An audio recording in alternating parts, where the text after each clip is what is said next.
Welcome to Two Open Doors, the podcast that explores our power to open or close the doors of relationship with the important people in our lives. We hope you'll learn from and share your wisdom with our community. Thanks for joining us.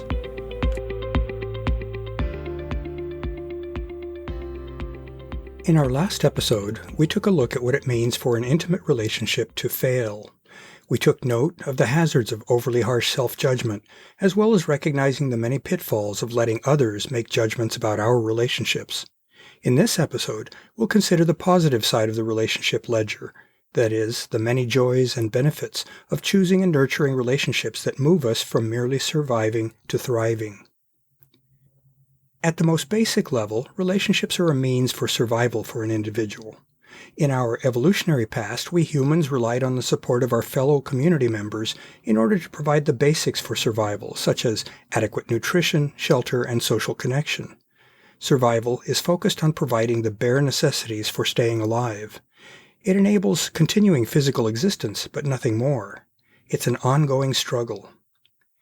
As a social species, we are not biologically well suited to individual survival. We are interdependent with one another. Looking beyond mere survival, relationships have the capacity to enable us to thrive as individuals and as a community. How can we distinguish between thriving and survival? Basically, a relationship that promotes thriving is one that enables personal growth and full expression. It's one that enables us to flourish and prosper, not just survive. The emotion that tends to dominate survival is fear. Fear of not having enough, fear of losing what we do have to others, fear that the future will remain as bleak as the present. That fear causes one to be constantly looking over one's shoulder for potential threats. It results in unremitting stress, with all of the physical and psychological adverse effects that accompany extended stress: depression, a scarcity mentality, hopelessness, and despair. Thriving is a very different state than surviving. Thriving is accompanied by curiosity and a focus on opportunities rather than threats. Thriving is possible when one attains a level of security which enables one to think about more and other rather than just enough and safely familiar. Note that this situation is similar to that of a securely attached infant who has the confidence to explore the world because they know that they are safe and provided for. Thriving is all about expansion and growth. A state of thriving can only be attained when one is living in a certain way. For starters, thriving produces happiness and satisfaction because the thriving person lives in harmony with their values. That harmony reflects a sense of internal tranquility, which in turn arises because of a general lack of strong internal conflict. To attain such internal peace, a person must know who they are, their values, dreams, and aspirations, and their way of navigating life. That self-knowledge can guide a person in avoiding ill-fitting choices, in relationships, and in life in general. Thriving is dependent on harmony with others, since much of our joy comes from our relationships. A thriving person knows how to respect others and how to generously support them in exchange for receiving their support. Such a lifestyle of social connection embodies the truth in the adage that giving is receiving. Thriving is a two-way street. Without such reciprocity and interdependence, thriving is reduced to selfish advantage-seeking, which is not sustainable. In a healthy relationship, thriving is always mutual. Thriving also requires a kind of mental and emotional flexibility that enables one to adapt to life's many wild cards. Change is inevitable, much as we might wish to hang on to the things that we currently value. A willingness to change and adapt is essential in retaining a focus on what is working and desirable, rather than on what is failing and disappointing us. Thriving enables us to see the opportunities that new situations present, suggesting possible paths to more future happiness. Thriving happens when one approaches life with optimism, with open eyes and heart, and with the courage to embrace change. What sorts of relationships enable partners to thrive? In keeping with the conditions required for thriving, the partners in a thriving relationship need to know themselves and what they want from their relationship and from life. To thrive together, the partners need a combination of compatibility and commitment to each other. A compatible couple shares core beliefs and values, and they see and experience the world in much the same way. Without such alignment, partners would be unable to support one another in their growth, and core differences might well eventually drive them in different directions. The partners in a thriving relationship know how to live harmoniously with one another. Beyond having a foundation of respect for each other, they both promote harmony by being attuned to one another in big and small things. Simple greetings, warm and welcoming looks and embraces, remembering each other's important dates, and little surprise love gifts are as important to harmony as are big vacations together in exotic places. Thoughtfulness, generosity, kindness, and reliability all promote thriving. To enable mutual thriving, the partners in a relationship must embrace change and growth. A relationship that is static will almost certainly lose its vitality to a gray sameness that satisfies neither partner. Change is often challenging, so to thrive, the partners need to be open to altering or even losing some of the familiar things in their lives in order to make space for novelty.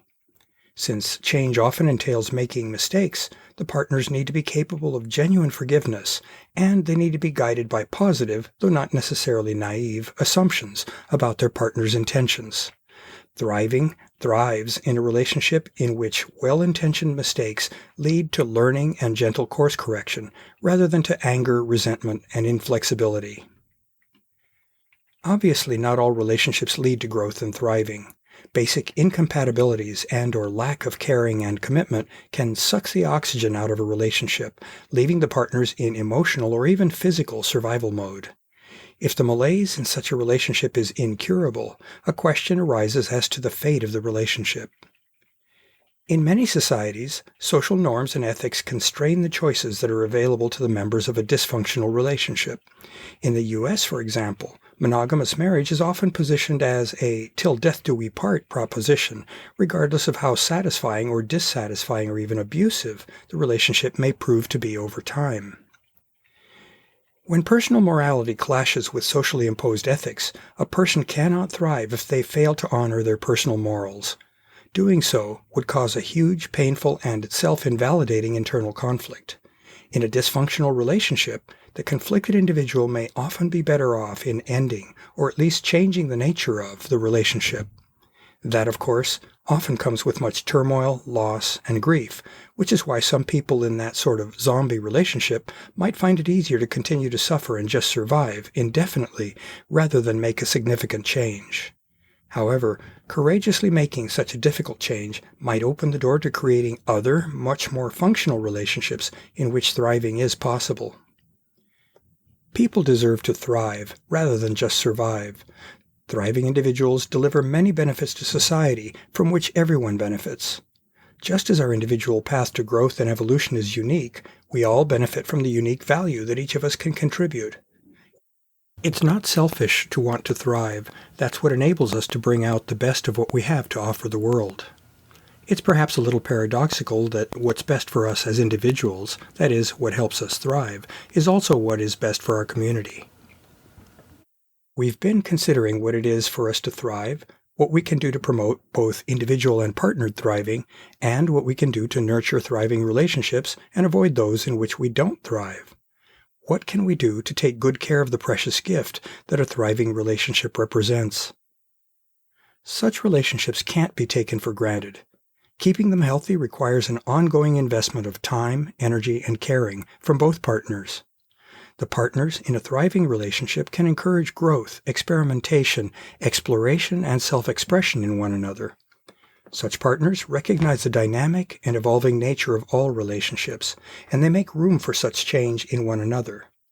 In doing this, the partners engage in a never-ending dance together into the future. Such a dance infuses the relationship with joy and with freshness. One way to promote thriving in a relationship is to never take the relationship, or one's partners, for granted. Even in a formalized relationship such as a marriage, it's important to periodically, and even continually, take stock of what's going well and what needs our attention. Such attentive oversight embodies true caring for the relationship. As an example, my wife and I have an informal annual re-upping ceremony every year on our anniversary. That gives us an opportunity to actively reaffirm our love and commitment to one another, and to re-embrace our connection with a hell yes. While that might sound a bit silly, it has proven to be a ritual that we both deeply value, and that has helped to keep our relationship on course. We heartily suggest that to our friends. To learn more about Two Open Doors and to engage with our community, I'd like to invite you to visit the Two Open Doors private Facebook group, the Two Open Doors meetup group, and the Two Open Doors website and blog at twoopendoors.com. I also invite you to contact me directly by writing to me at Claude, C-L-A-U-D-E, at twoopendoors.com. I'd love to hear from you, and I'll use your inputs to guide my work on future blog posts and podcast episodes. Thanks for visiting Two Open Doors.